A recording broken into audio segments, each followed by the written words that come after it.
Menurutnya Stalin punya peran langsung dalam proses mematangkan program baru bagi PKI yang tengah dirumuskan tokoh-tokoh.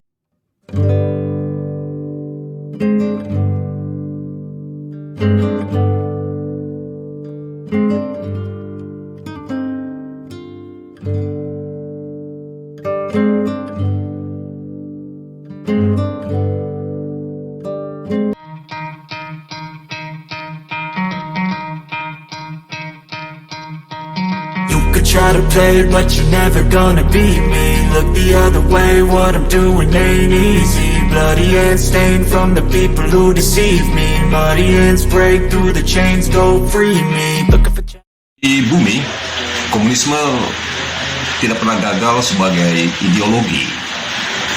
Sejarah kegagalannya hanya terletak pada sistem ekonomi yang kita sebut sebagai sosialisme.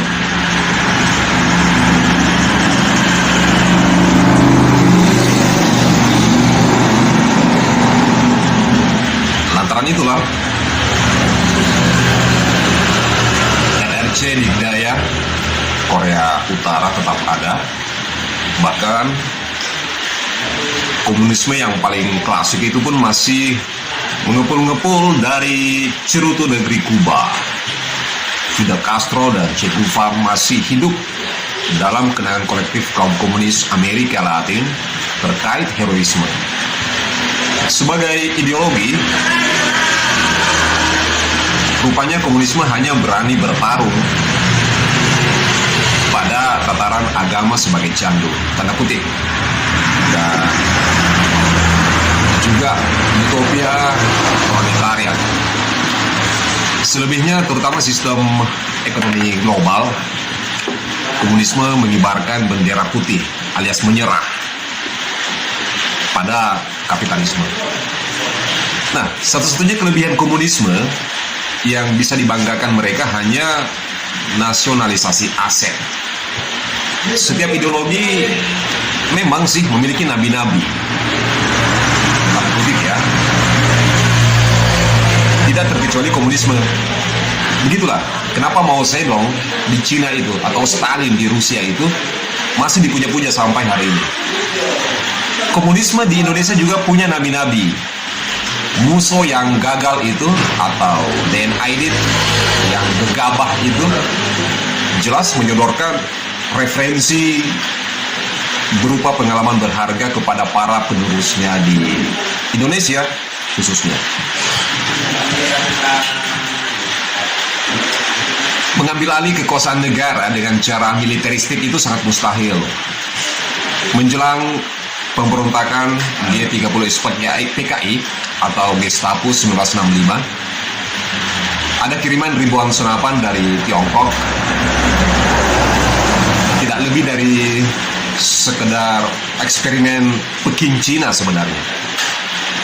Komunisme punya kelebihan pada strategi pembacaan gejala dan percobaan. Komunisme di Indonesia sebenarnya hanya bisa bangkit ketika mereka mampu masuk ke dalam sistem kekuasaan. Joseph Stalin punya cerita, maksudnya ada sebuah media yang pernah mengungkap hal ini. Joseph Stalin tidak setuju memindahkan revolusi Cina ke Indonesia.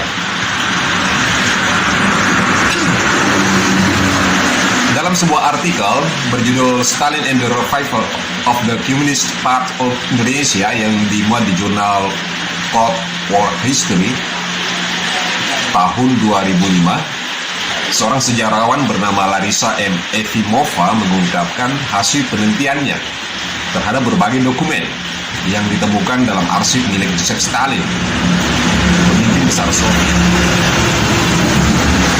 Berdasarkan penelusuran Efimova, dokumen-dokumen itu sepenuhnya menolak pendapat sarjana terdahulu yang menyatakan bahwa Moskow tidak menaruh perhatian terhadap PKI. Menurutnya Stalin punya peran langsung dalam proses mematangkan program baru bagi PKI yang tengah dirumuskan tokoh-tokoh PKI sendiri waktu itu, bekerjasama dengan para tokoh Partai Komunis Cina. Nah, reaksi Joseph Stalin dengan jelas bisa dilihat sikapnya terhadap PKI dan atas proposal para pemimpin komunis Indonesia dan Cina. Catatan pertama Stalin berkaitan dengan tugas pokok PKI yang berfokus pada pentingnya menelanjangi kepalsuan kemerdekaan Indonesia. Stalin bertanya, bagaimana dengan persoalan agraria? Revolusi bersenjata melawan kontra revolusi bersenjata dan penciptaan tentara pembebasan nasional yang kuat dan setia. Proposal itu, bagi Stalin, tujuan PKI tetaplah kabur dan samar-samar.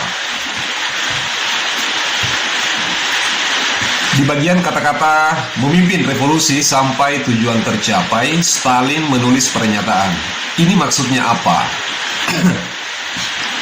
Ia menekankan pentingnya menguasai cara-cara kerja ilegal dan setuju pada ajakan untuk secara legal melakukan aktivitas parlementer di semua bidang. Seraya berkomentar bahwa itu adalah hal yang benar. Jadi PKI masuk ke dalam sistem pemerintahan itu adalah amanat Stalin. Dan kita lihat sekarang, mulai dari upaya menggembosi Pancasila melalui upaya-upaya amandemen, misalnya Pancasila mau diperas menjadi Trisila, kemudian jadi Ekasila. Nah, itu hanya salah satu contoh. Ketika neo PKI di Indonesia mulai bersiap untuk panen, sebenarnya umat Islam di dalam perseteruan abadi di Indonesia ya mau tak mau harus meminjam siasat perang gaya Che Guevara.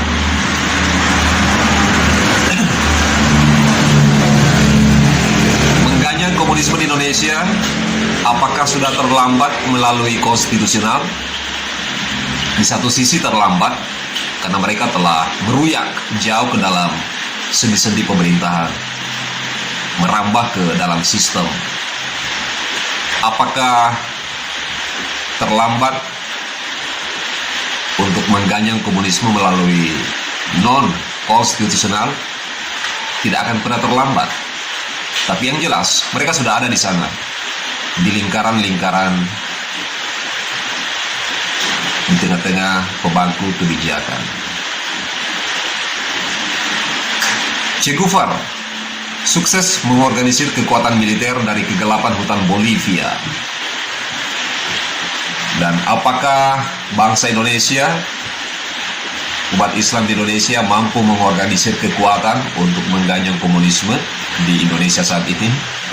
Wallahu a'lam. Demikian esai pinggir jalan di Alfian Nawawi Channel.